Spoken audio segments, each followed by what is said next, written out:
Hello दोस्तों, मैं हूं सी दिव्या अग्रवाल और आप देख रहे हैं टैक्स विदाउट टीयर्स। उम्मीद करती हूँ कि आपको मेरे चैनल का कंटेंट अच्छा लगता है। अगर अच्छा लगता है तो दोस्तों मेरे चैनल को सब्सक्राइब कीजिए, साथ ही बने बेल आइकन पे क्लिक कीजिए ताकि आपको रेगुलर अपडेट्स का पता चल सके। इसके साथ साथ आप मुझे LinkedIn, Twitter, Facebook, Telegram, Instagram इन सभी पे फॉलो कर सकते हैं। और साथ ही आपकी रिक्वेस्ट पे मैंने अपनी mobile application tax without tears बनाई हुई है, जिसका लिंक आपको डिस्क्रिप्शन एंड कमेंट बॉक्स में मिल जाएगा। यहाँ पे रेगुलर बेसिस पे मैं कोर्सेज अपलोड करती हूँ कि हमें जीएसटी की रिटर्न फाइलिंग प्रैक्टिकली कैसे करनी है, पोर्टल के फ्री फीचर्स क्या है, इनपुट टैक्स क्रेडिट को लेके क्या कंसिडरेशंस है, आपका जीएसटी नोटिस का रिप्लाई कैसे करना है। तो प्रैक्टिकली जो जीएसटी प्रैक्टिशनर्स को कंसर्न्स आते हैं वो सारे मैंने एड्रेस किए हुए हैं। अब आपको पता है 47 जीएसटी काउंसिल मीटिंग के बाद बहुत सारे चेंजेस आए। वो सभी चेंजेस ऑलरेडी मैंने अपने वीडियोस के थ्रू आपको कम्युनिकेट किए, और साथ ही में अब ई इनवॉइसिंग को लेके भी एक मेजर चेंज आया है।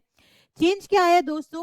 नोटिफिकेशन नंबर 17/2022 सेंट्रल टैक्स की इशू करी गई है ऑन 1 अगस्त, जिसमें कहा गया है जो आपका बेसिक रूल है ई इनवॉइसिंग का, रूल नंबर 48 के सब रूल 4 में चेंज लाया गया है।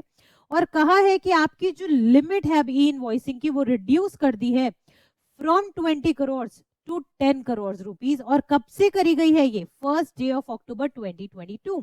ठीक है, दैट मींस जब डे 1 जब जीएसटी में ई इनवॉइसिंग आई थी, यानी 1 अक्टूबर 2020, आपकी लिमिट थी 500 करोड़। उसके बाद उसको ग्रेजुअली 100 सीआर किया, फिर 50 CR, 20 CR, and now it is 10 CR. And most likely next year onwards यानी 2023 में ये आपकी 5 सीआर भी हो सकती है limit, as per the news.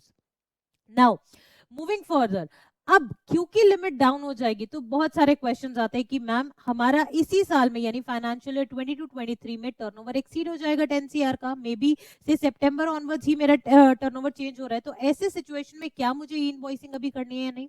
E invoicing applicable किस पे है, कैसे हमें बनाना है ई इनवॉइसिंग, किस केस में हमें इनवॉइसिंग नहीं करनी? तो इस तरह के सारे क्वेश्चंस मैं अभी आपके एड्रेस करूंगी, तो बने रहिएगा वीडियो के एंड तक। अब दोस्तों क्वेश्चन क्या आता है जो मैंने अभी आपसे पूछा, कौन से डॉक्यूमेंट्स हमारे ई इनवॉइस में कवर्ड है? तो पहली चीज, सारे आपके invoices, credit note, debit note, जो भी आपने एक्सपोर्ट सेल्स किए हैं, चाहे वो आपके विद पेमेंट ऑफ टैक्सेस है या विदाउट पेमेंट है या डीम्ड एक्सपोर्ट है, सभी के केसेस में आपको इनवॉइस बनाना है। सेकेंडली, अब आपके केस में क्या B2C सप्लाई अगर हम लोग कर रहे हैं, ऐसे सिचुएशन में टैक्स इनवॉइस तो हम बना रहे हैं, बट उस केस में भी क्या हमें इनवॉइस बनाना है? ये देखिए, no reporting B2C invoices by notified person is not applicable और अलाउड करंटली, यानी एज ऑन डेट आपको B2C रिप्लाईज जो सप्लाईज है उनको तो आपको रिपोर्ट नहीं करना है। बट नेक्स्ट क्वेश्चन इज, से सपोज नाउ मेरी टर्नओवर जो है वो ऐसे प्रोडक्ट की है जो कंप्लीटली एग्जेम्प्टेड है या निल रेटेड है। से मेरी टर्नओवर है आज के दिन 30 सीआर की है और मेरी उस पर टैक्स लायबिलिटी कुछ भी नहीं आती है, तो ऐसे सिचुएशन में क्या मुझे अभी इनवॉइस बनाना है? नहीं बनाना है। क्यों? क्योंकि आप क्या इशू कर रहे हो? आप तो बिल ऑफ सप्लाई इशू कर रहे हो, टैक्स इनवॉइस तो आप रेज ही नहीं कर रहे हो।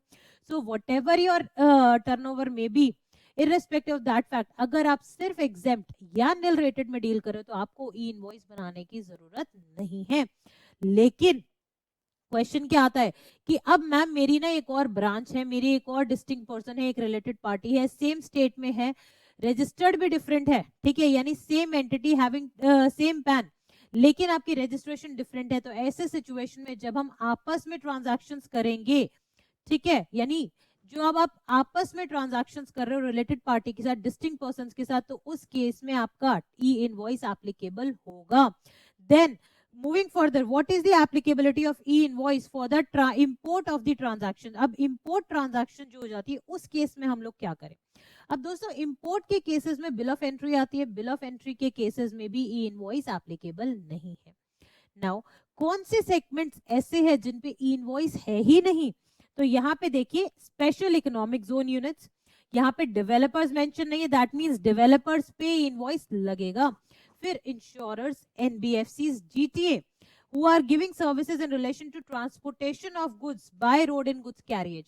जो दोस्तों जीएसटी में जो जीटीए का कॉन्सेप्ट है उसमें भी काफी चेंजेस आए हैं, काफी एग्जेम्पशंस इनकी विड्रॉ हुई है, तो वो सारी चीजें मैंने ऑलरेडी अपने वीडियो में भी पहले कवर की हुई है। अभी यहाँ पे आप देख सकते हैं रिसेंट में ये जो जीटीए के चेंजेस है वो मैंने ऑलरेडी आपके पास शेयर किए हुए हैं, तो इसको आप देख लीजिएगा।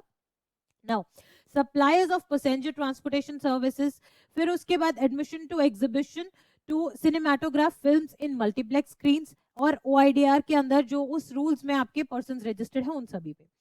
नाउ मूविंग फर्दर, अब क्वेश्चन क्या आता है कि मैम हम ना ऐसी सप्लाई ले रहे हैं जिसपे RCM लगता है, यानी सपोज करो मैं कोई भी ऐसी परचेजेस कर रही हूँ जिसमें रिवर्स चार्ज में टैक्स पेमेंट करना पड़ता है, तो ऐसे में क्या इनवॉइस लगेगा?